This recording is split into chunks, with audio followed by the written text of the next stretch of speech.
నమస్తే. తెలంగాణ రాష్ట్రంలో రాజకీయ పరిణామాలు మారుతూ వస్తున్నాయి. ఎంపీ ఎలక్షన్స్ ముందు ఫిరాయింపులు అయితే జరుగుతున్నటువంటి పరిస్థితి. ఇక ఫిరాయింపు చేసినటువంటి ఎమ్మెల్యేలపైన ఖచ్చితంగా యాక్షన్ తీసుకోవాలని బీఆర్ఎస్ పార్టీ ఎమ్మెల్యేలు అయితే కోరుతున్నారు. బీఆర్ఎస్ పార్టీ అయితే కోరుతుంది. మనతో పాటుగా ఒక రకమైనటువంటి వాదన వచ్చినటువంటి ఆసిఫాబాద్ ఎమ్మెల్యే మనతో పాటుగా ఉన్నారు.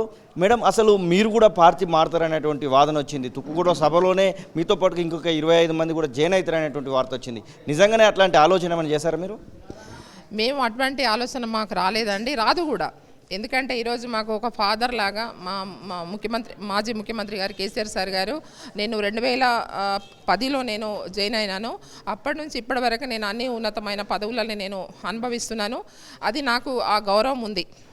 నాకు ఒక ఫాదర్ లాగా ఇవాళ కేసీఆర్ సార్ నాకు ఈరోజు ఒక ఆదివాసీ బిడ్డగా నన్ను దాదాపు 3 సార్లు కూడా నేను ఆసిఫాబాద్ నియోజకవర్గానికి నాకు ఎమ్మెల్యేగా టికెట్ ఇవ్వడం, తర్వాత జిల్లా పరిషత్ చైర్పర్సన్ కూడా ఉండడం.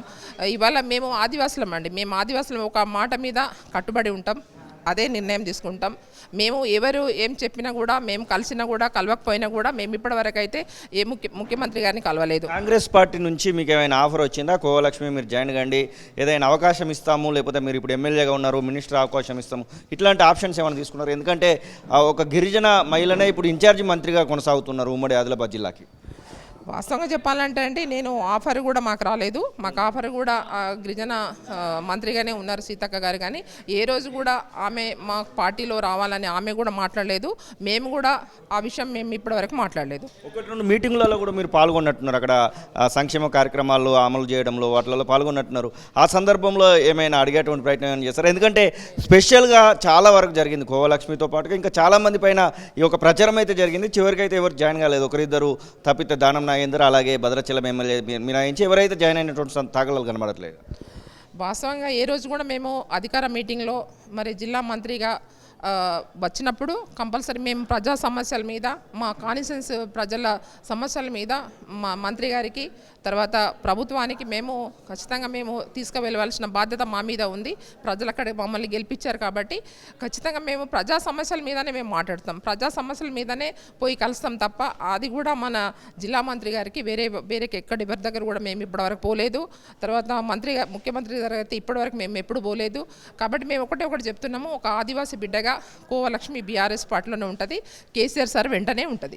ఆత్రం సక్కుకు ఇప్పుడు మీ యొక్క ఎంపీ అభ్యర్థిగా ప్రకటించడం జరిగింది. ఎట్లా ఉండబోతుంది? అక్కడ పరిస్థితులు ఎలా ఉన్నాయి అసలు?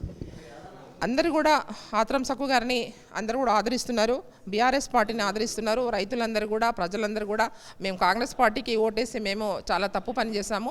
100%గా ఇవాళ మా ఆత్రం సక్కు దాదా గారు మరి ఎంపీగా మంచి మెజార్టీతో గెలవబోతున్నారు. వన్య మృగాలకు సంబంధించినటువంటి ఒక ఇష్యూ బాగా నడుస్తుంది సిర్పూర్ నగర్ ఆసిఫాబాద్ జిల్లాకు సంబంధించి.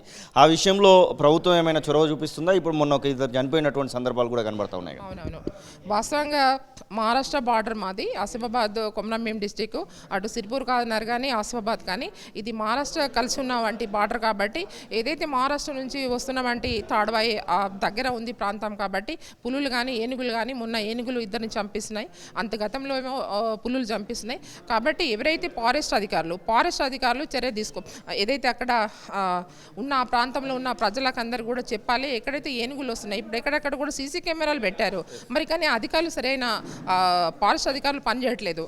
కాబట్టి వాళ్ళు ఫారెస్ట్ అధికారుల నిర్లక్ష్యంతోనే ఈరోజు మరి పులులు కావచ్చు, తర్వాత ఏనుగులు కావచ్చు, ఇవన్నీ కూడా మన ప్రజల్ని ఇవాళ చంపేస్తున్నాయి. అంటే నిజంగా వాళ్ళ నిర్లక్ష్యమే, ఎవరైతే ఫారెస్ట్ అధికారుల నిర్లక్ష్యంతోనే ఈ విధంగా జరుగుతుంది. బియ్యానికి సంబంధించినటువంటి కొన్ని కుంభకోణాలు కూడా ముఖ్యంగా ఆసిఫాబాద్ నుంచి మహారాష్ట్ర వైపుగా పోతున్నాయి, ఇట్లాంటివి కనబడతా ఉన్నాయి. ఇప్పుడు ఏమైనా తగ్గిందా తెలంగాణ రాష్ట్రంలో కాంగ్రెస్ ప్రభుత్వం వచ్చిన తర్వాత? ఇంకా కొనసాగుతున్నాయి అట్లాంటివి? అవి కూడా ఇప్పటివరకు ఏవీ లేవండి. ఎందుకంటే ఎవరు కూడా కుంభకోణం అక్కడ లేదు, అది ప్రచారం చేశారు తప్ప కానీ ఏ కుంభకోణం కూడా లేదు.